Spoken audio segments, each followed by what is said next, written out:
ನಮಸ್ತೆ ಆತ್ಮೀಯರೇ, ನೀವೆಲ್ಲ ಕುಂಡಲಿನಿ ಶಕ್ತಿ ಅನ್ನುವ ಈ ಶಬ್ದವನ್ನು ಕೇಳಿಯೇ ಇರ್ತೀರಿ.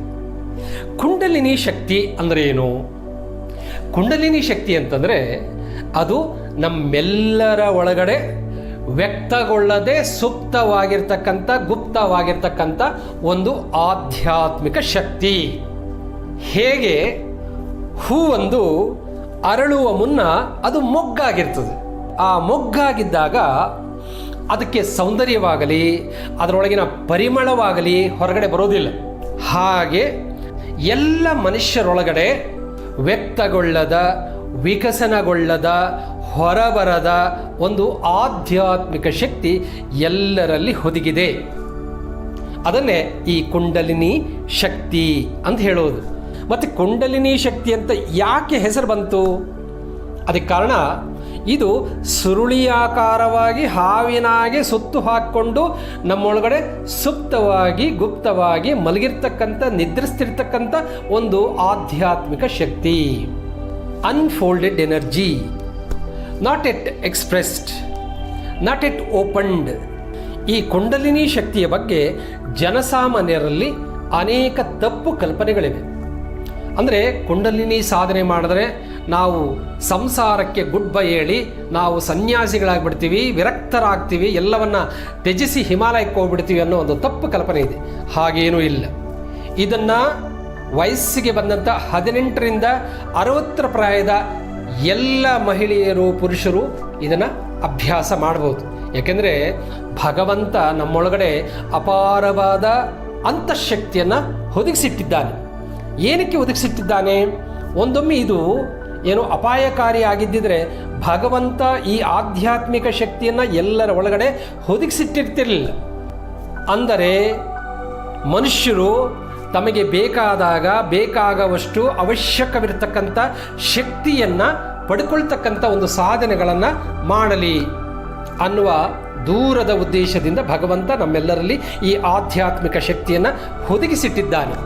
ಆದರೆ ಮನುಷ್ಯರಿಗೆ ಮಾತ್ರ ಈ ಹೊದಗಿರ್ತಕ್ಕಂಥ ಅಂತರ್ಗತವಾಗಿರ್ತಕ್ಕಂಥ ಶಕ್ತಿಯನ್ನು ಉದ್ದೀಪನಗೊಳಿಸ್ತಕ್ಕಂಥ ಒಂದು ಅವಕಾಶ ಇದೆ. ನೀವು ಪುರಾಣವನ್ನು ಗಮನಿಸಿದರೆ ಶಿವನ ಕೊರಳಲ್ಲಿ ಹಾವಿದೆ, ನಾಗಾಭರಣ, ಮತ್ತು ವಿಷ್ಣು ಶೇಷಶಯನ ಹಾವಿನ ಮೇಲೆ ಮಲಗಿದ್ದಾನೆ. ಕೃಷ್ಣ ಕಾಳಿಂಗ ಮರ್ದನ ಮಾಡ್ತಾನೆ, ಹಾವಿನ ಹೆಡೆಗಳ ಮೇಲೆ ನೃತ್ಯವನ್ನು ಮಾಡ್ತಾನೆ. ಗಣಪ ಹಾವನ್ನು ಹೊಟ್ಟೆಗೆ ಬೆಲ್ಟಾಗಿ ಸುತ್ತಕೊಂಡಿದ್ದಾನೆ. ಸುಬ್ರಹ್ಮಣ್ಯ ಹಾವನ್ನು ಹಿಡ್ಕೊಂಡಿದ್ದಾನೆ. ಮತ್ತು ಅಮೃತ ಮಂಥನ ಸಮಯದಲ್ಲಿ ಕ್ಷೀರಸಾಗರ ಮಥನವನ್ನು ಹಾವನ್ನೇ ಕಡೆಗೋಲಾಗಿ ಅವರು ಕಡಿದ್ರು. ಈ ಕಡೆ ದೇವತೆಗಳು, ಆ ಕಡೆ ರಾಕ್ಷಸರು ಎಳೆದು ಫಸ್ಟು ಹಾಲಾಹಲ ಬಂತು, ಆಮೇಲೆ ಅಮೃತ ಬಂತು. ಹಾಲಾಹಲವನ್ನು ಶಿವ ಕುಡ್ದ, ಅದಕ್ಕೆ ಅವನು ನೀಲಕಂಠ ಆದ, ವಿಷಕಂಠ ಆದ ಅನ್ನೋದು ನಿಮಗೆಲ್ಲ ಗೊತ್ತಿರ್ತದೆ. ಈ ಹಾವನ್ನು ನಮ್ಮ ಹಿಂದಿನವರು ಸಾಂಕೇತಿಕವಾಗಿ ಎಲ್ಲ ಕಡೆ ಬಳಸಿದ್ದಾರೆ. ನಾಗಾರಾಧನೆ ಇದೆ, ಹೊತ್ತಕ್ಕೆ ಹಾಲು ಹಾಕುವ ಒಂದು ಹಬ್ಬನೂ ಇದೆ, ನಾಗಪಂಚಮಿ. ಯಾಕೆ ಅಂತಂದರೆ ನಮ್ಮೊಳಗೆ ಇರ್ತಕ್ಕಂಥ ಈ ಸುಪ್ತ ಗುಪ್ತ ಆಧ್ಯಾತ್ಮಿಕ ಶಕ್ತಿಯನ್ನು ಅವರು ಹಾವಿಗೆ ಹೋಲಿಸಿದರು. ಮಲಗಿ ನಿದ್ರಿಸ್ತಿರ್ತಕ್ಕಂಥ ಹಾವು 3.5 ಸುತ್ತಾಕೊಂಡು ಬಾಲದ ಹತ್ರ ಹೆಡೆ ಇಟ್ಕೊಂಡಿರ್ತದೆ.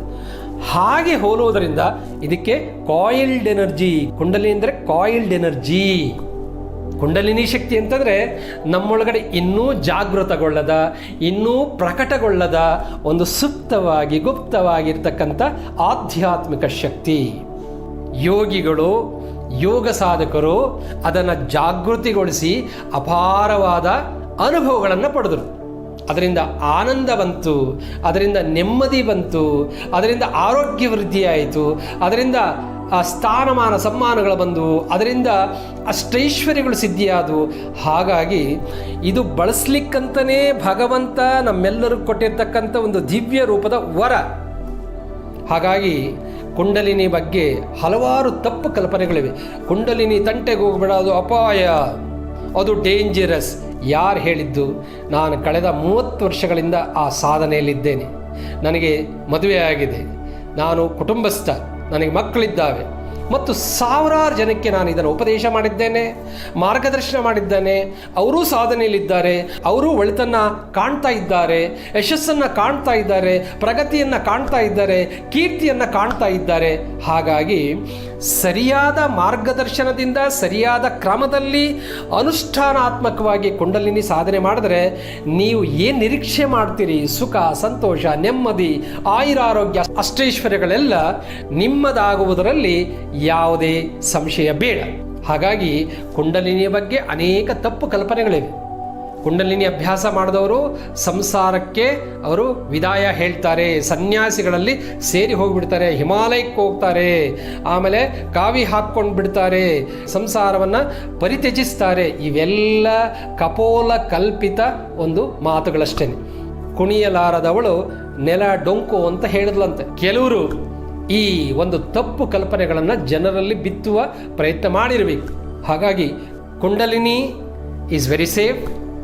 ಕುಂಡಲಿನಿ ಸಾಧನೆ it is very helpful to humans. Kundalini ಸಾಧನೆಯಿಂದ ಅದ್ಭುತಗಳನ್ನು ಕಾಣುವ, ಜೀವನದಲ್ಲಿ ಪ್ರಗತಿಯನ್ನು, ಏಳಿಗೆಯನ್ನು, ಕೀರ್ತಿಯನ್ನು, ಯಶಸ್ಸನ್ನು ಕಾಣಬಹುದು. ಎಲ್ಲ ಹಿಂದಿನ ಮಹನೀಯರು ಇದನ್ನು ಸಾಧನೆ ಮಾಡಿದ್ದಾರೆ. Mahavatar Babaji is the best example. ಅವರ ಪರಂಪರೆಯಲ್ಲಿ ಬಂದಂಥ ಅನೇಕ ಮಹನೀಯರು ಅದನ್ನು ಸಾಧಿಸಿ ಸಿದ್ಧಿ ಮಾಡಿಕೊಂಡು ಅವರು ಜಗತ್ತಿಗೆ ಅದ್ಭುತವಾದ ಕೊಡುಗೆಗಳನ್ನು ಕೊಟ್ಟಿದ್ದಾರೆ. ಈ ಕುಂಡಲಿನಿ ಶಕ್ತಿ ಅನ್ನೋದು ನೀವು ಡೇಂಜರ್ ಅಂತ ಭಾವಿಸಿದರೆ ಹೌದು ಡೇಂಜರ್. ಇದು ಚಾಕು ಇದ್ದ ಹಾಗೆ. ಚಾಕು ನಿಮ್ಮ ಹತ್ರ ಇದ್ದರೆ ನೀವು ಅದನ್ನು ಆಪರೇಟ್ ಮಾಡಿ ರೋಗಿಗೆ ಸಹಾಯ ಮಾಡ್ಬೋದು, ಡಾಕ್ಟರ್ ಕೈಲಿ ಚಾಕು ಇದ್ದರೆ. ಅದೇ ಚಾಕು ದರೋಡೆಕೋರನ ಕೈಲಿದ್ದರೆ ಅದು ಪ್ರಾಣಹಾನಿಯಾಗತ್ತೆ. ಹಾಗೆಯೇ ವಿದ್ಯುತ್ ಕಂಬಗಳ ಮೇಲೆ, ಟ್ರಾನ್ಸ್ಫಾರ್ಮರ್ ಮೇಲೆ ಅಪಾಯ ಅನ್ನೋ ಬೋರ್ಡ್ ಹಾಕಿರ್ತಾರೆ. ಅದರ ಅರ್ಥ ನೀವು ಅದನ್ನು ಸರಿಯಾಗಿ ಹ್ಯಾಂಡಲ್ ಮಾಡೋಕ್ಕೆ ಬರಲಿಲ್ಲ ಅಂದರೆ ಮಾತ್ರ ಅಪಾಯ. ನಿಮಗೆ ಹ್ಯಾಂಡಲ್ ಮಾಡೋಕ್ಕೆ ಬರುತ್ತೆ ಅಂತಂದರೆ ಅದರಿಂದ ಬೆಳಕನ್ನು ಪಡಿಬೋದು. ಒಂದು ವಿದ್ಯುತ್ತು ಇನ್ಯೂಮರಸ್ ಬೆನಿಫಿಟ್ಸ್. ಒಂದೇ ವಿದ್ಯುತ್ತು ಅನೇಕ ರೀತಿಯ ಉಪಯೋಗಗಳು. ಕುಂಡಲಿನಿ ಶಕ್ತಿಯು ಹಾಗೇನೆ, ಅದು ವಿದ್ಯುತ್ ಶಕ್ತಿ ಇದ್ದ ಹಾಗೆ. ಅದನ್ನು ನಾವು ನಾನಾ ರೂಪದಲ್ಲಿ ಬದುಕಿನಲ್ಲಿ ಬಳಸ್ಬೋದು. ಅದು ಆರೋಗ್ಯಕ್ಕಾಗಿ ಬಳಸ್ಬೋದು, ಆನಂದಕ್ಕಾಗಿ ಬಳಸ್ಬೋದು, ಏಳಿಗೆಗಾಗಿ ಬಳಸ್ಬೋದು, ಕೀರ್ತಿಗಾಗಿ ಬಳಸ್ಬೋದು, ಶ್ರೇಯಸ್ಸಿಗಾಗಿ, ಯಶಸ್ಸಿಗಾಗಿ. ಹೀಗೆ ಒಂದು ಕುಂಡಲಿನಿ, ಅದಕ್ಕೆ 106 ಮುಖ ಇದೆ. ಸರಿಯಾದ ಸಮರ್ಥ ಅನುಭವಿ ಗುರುಗಳ ಮಾರ್ಗದರ್ಶನದಲ್ಲಿ 18ರಿಂದ 60 ಅಥವಾ 70 ವಯೋಮಾನದ ಯಾವುದೇ ಸ್ತ್ರೀ ಪುರುಷರು ಸಾಧನೆಯನ್ನು ಮಾಡಿದ್ದಾದರೆ ಫಲಗಳು ಕಟ್ಟಿಟ್ಟ ಬುದ್ಧಿ ಅಂತ ನಾನು ಅಧಿಕಾರಯುತವಾಗಿ ಹೇಳ್ತಾ ಇದ್ದೇನೆ. ಹಾಗಾಗಿ ಕುಂಡಲಿನಿ ಶಕ್ತಿಯ ಬಗ್ಗೆ ನೀವು ಪೂರ್ವಾಗ್ರಹ ಪೀಡಿತರಾಗಿದ್ದರೆ ಆ ಎಲ್ಲ ಪೂರ್ವಾಗ್ರಹ ಪೀಡಿತ ತಪ್ಪು ಕಲ್ಪನೆಗಳನ್ನು ನಿವಾರಿಸುವ ಜವಾಬ್ದಾರಿ ನಂದು. ಈ ಕುಂಡಲಿನಿ ಜಾಗೃತಿ ಶಿಬಿರವನ್ನು ನಿಮಗಾಗಿ ವಿಶೇಷವಾಗಿ ಆಯೋಜಿಸಲ್ಪಟ್ಟಿದೆ. ಎಲ್ಲರೂ ನಿಮ್ಮ ಹೆಸರನ್ನು ನೋಂದಾಯಿಸಿಕೊಳ್ಳಿ. ನಿಮಗೆ ಮಾರ್ಗದರ್ಶನ ಮಾಡ್ತೇನೆ. ನಿಮ್ಮೆಲ್ಲ ತಪ್ಪು ಕಲ್ಪನೆಗಳನ್ನು ನಾನು ನಿವಾರಿಸ್ತೇನೆ.